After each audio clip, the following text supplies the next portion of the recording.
Buonasera ragazzi. Buonasera ragazzi di ricette da sballo. Allora ragazzi, ho lasciato un po' ricette da sballo perché mi sto applicando alle mie creazioni che potete vedere benissimo sul canale Bricolage della Vita. Adesso vi faccio vedere i violini che ho creato, potete vedere sul canale Bricolage della Vita. Prendi voi.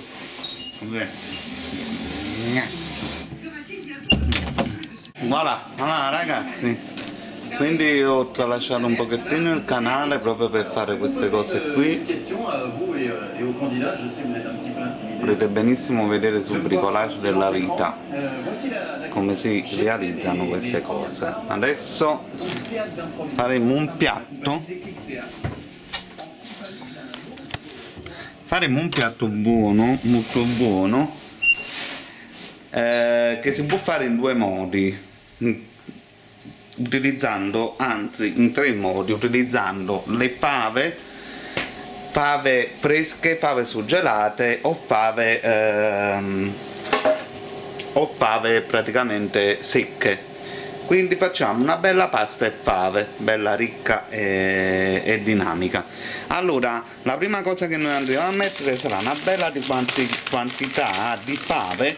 Questa volta noi utilizzeremo le fave congelate e una bella quantità di fave nell'acqua, che adesso sta andando anche in ebollizione, però non fa niente, adesso le metteremo.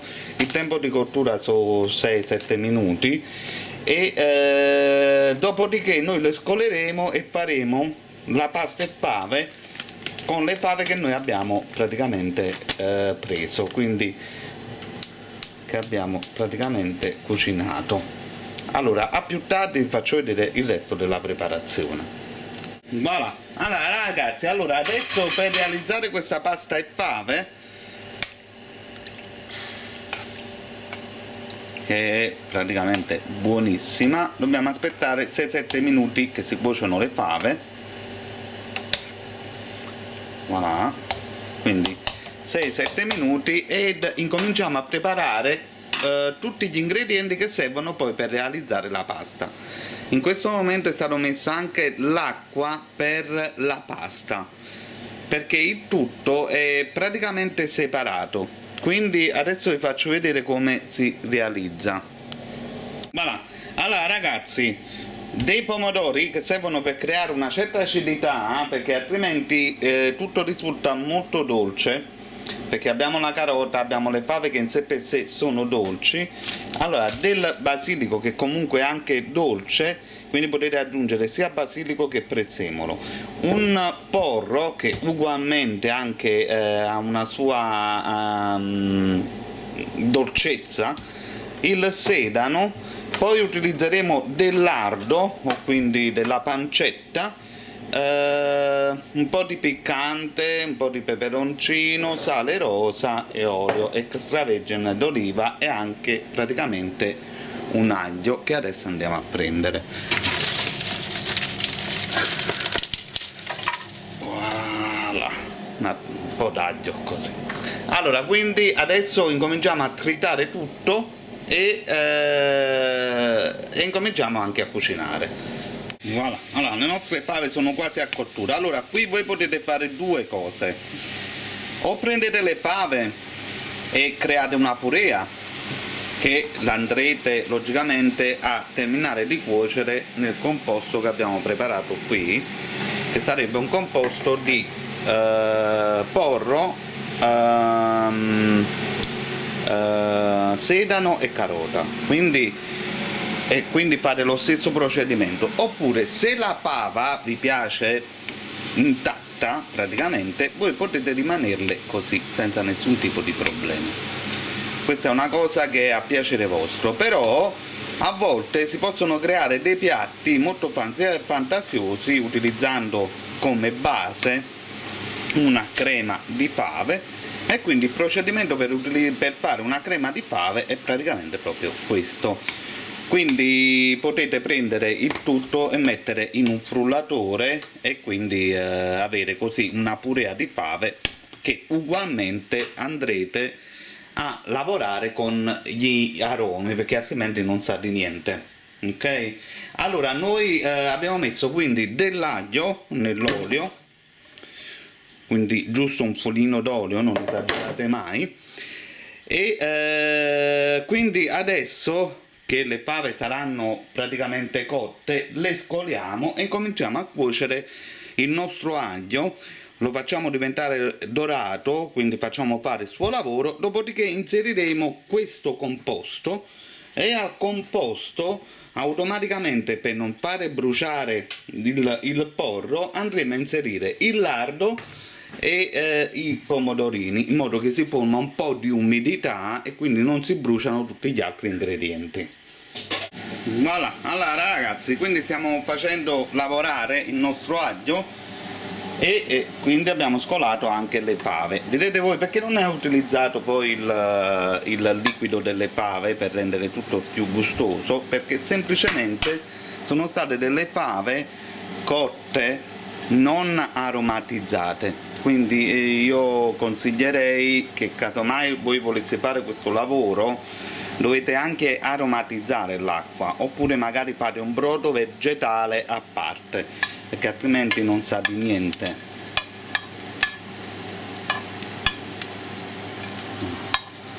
Allora l'aglio lo dovete far appena dorare, perché altrimenti tutti gli elementi si bruciano. Poi andremo a togliere logicamente anche l'aglio, è giusto per far insaporire un po'. Allora quindi qua facciamo fare una cottura di 2-3 minuti, inizialmente a fuoco vivace, poi quando vedete che le verdurine hanno praticamente quasi seccato il fondo, potete poi aggiungere l'acqua. Adesso l'aglio ha fatto il suo lavoro, lo possiamo togliere, si incomincia a sentire già un profumino, non niente male. Allora qui dovete sempre girare, è una cosa molto importante, perché altrimenti si bruciano prima di tutto i poireaux. Allora quindi arrivati a questo punto potete anche incominciare a inserire il lardo, in modo che lo facciamo un po' abbrustolire. Per quanto riguarda l'acqua, io vi consiglio di utilizzare l'acqua salata della cottura della pasta, perché così si regola anche di sale, ma attenzione, non aggiungete troppo sale, perché voi in questo momento state mettendo anche la pancetta che è salata, quindi questi sono procedimenti che bisogna fare praticamente un po' attenzione. Quindi adesso non mettete l'acqua, perché altrimenti diventa tutto brodoso, noi dobbiamo un po' friggere, altrimenti diventa una cucina a vapore, una cucina bollita. Quindi fate soffriggere il vostro lardo senza aggiungere acqua, quindi abbassate la fiamma in modo che non si brucia niente e continuate, fate abbrustolire il vostro lardo, perché se aggiungete l'acqua in questo momento gli viene una cottura bollita, ed è quello che noi adesso non accettiamo.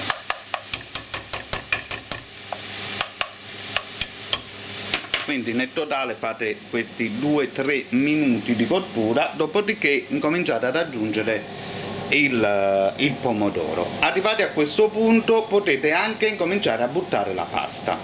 La pasta che noi andremo a buttare in questo caso saranno i spaghettoni, che avranno un tempo di cottura di 12 minuti, di 11 minuti. Però noi faremo fare di cottura praticamente 8 minuti nell'acqua e il resto invece lo andremo a mettere qua dentro.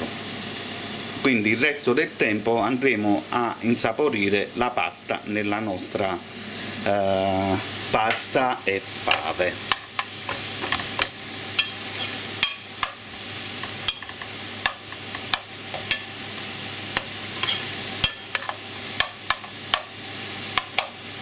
voilà, un attimo solo. A chi piacesse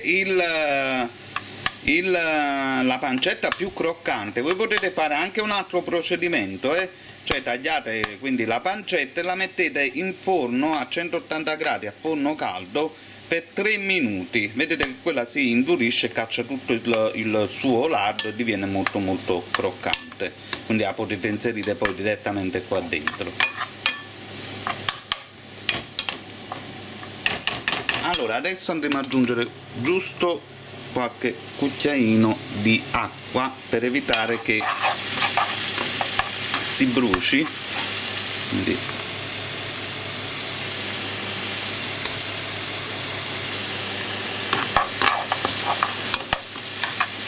voilà. Nel frattempo noi, facendo questo servizio, abbiamo ammorbidito tutto, abbiamo ammorbidito le carote, abbiamo ammorbidito anche il sedano e il porro ed è quasi sciolto. Quindi andremo ad aggiungere le nostre fave.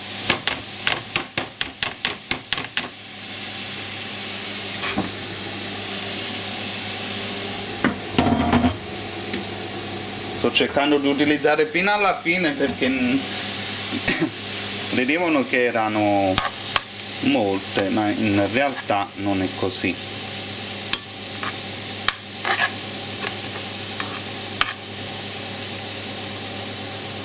Le facciamo quindi insaporire.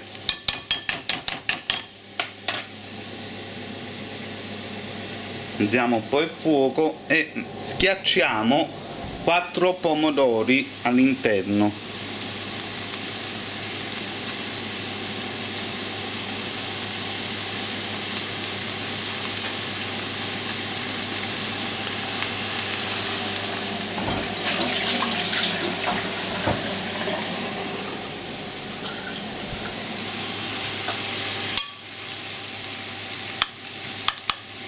Logicamente diverrà tutto come se fosse una purea, ragazzi, non dimenticatelo, che la fava è molto semplice da cucinare, queste qui, ma anche le fave secche. Quelle un po' più complicate sono le fave fresche, ma ci vuole un po' più di tempo. Allora adesso possiamo anche cominciare a inserire l'acqua di cottura, servendoci di un bicchierino di caffè, quindi possiamo inserire l'acqua di cottura della pasta che è salata.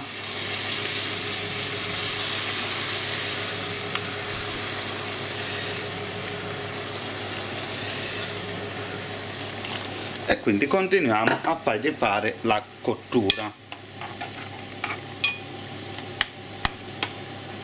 Arrivati a questo punto potete inserire quello che volete voi di spezie. Io consiglierei sempre un po' di basilico e, perché no, anche un po' di prezzemolo. Più cose ci mettete e più buona diviene.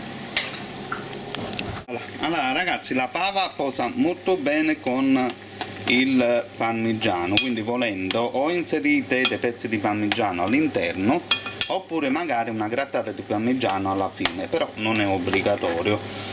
Però la fava lo mantiene bene il parmigiano, quindi potete inserirlo. Allora io ho inserito un po' di pepe, un po' di questo misto di pepe, sale e peperoncino, giusto un pizzico di sale rosa perché mi ero accorto che ce ne voleva ancora un po', quindi ho preferito aggiungere del sale rosa e basilico e prezzemolo. Adesso la cottura di questo noi andremo a continuare a fuoco basso ed andremo a inserire la pasta lì nella pentolona. Voilà. Allora ragazzi, abbiamo inserito quindi la nostra pasta, mi sente un odorino veramente delizioso. Allora voi potete fare due cose, cioè voi la pasta la potete buttare anche direttamente qua dentro, cioè non è un problema. Questo metodo qui tende a velocizzare quando questi prodotti, queste creme o creme di fagioli sono già cotte, perché quando andate a prendere la pasta e andate a cuocerli all'interno potrebbe risultare un problema. e quindi io, diciamo che da parte mia vi consiglio sempre di cuocere la pasta a parte e poi di inserirla, farla cuocere qua dentro 4-5 minuti prima che la pasta diviene praticamente al dente. Quindi per esempio questa qua io ho inserito della pasta integrale, ma non perché sto a dieta, perché ce l'avevo il pacchetto aperto, e io dura 9 minuti la cottura, farò 5 minuti di cottura nell'acqua, il resto invece lo andrò a fare qua dentro. Voilà. Voilà, allora ragazzi, quindi adesso facciamo cuocere la nostra pasta per 4-5 minuti. Quando voi mettete la pasta in cose del genere non girate sempre, perché altrimenti la pasta non si cuoce. Molte persone tendono sempre a girare, ma non è così, ti deve aspettare sempre 1 minuto, 2 minuti per poi girare la pasta, perché altrimenti la pasta non si cuoce. Buono. Ragazzi, piatto terminato. Andiamo. Piatto completamente terminato. Ma che cos'è queste pomme fritte là? Ma se le regalo lì, lo troppo brûlé.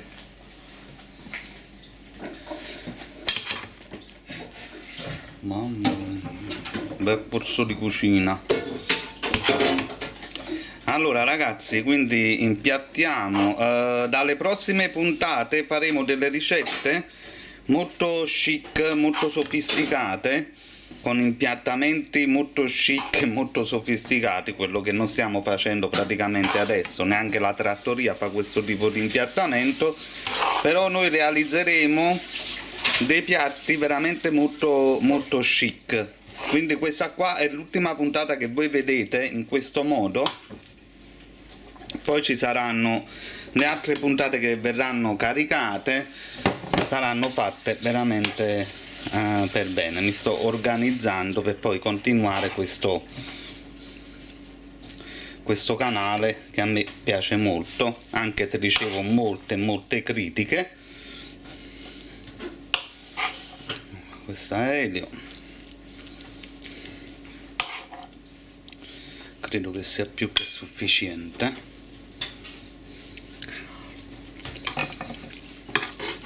Magnifico, veramente molto buono. E quindi ciao ciao a tutti, alla prossima con ricette da sballo.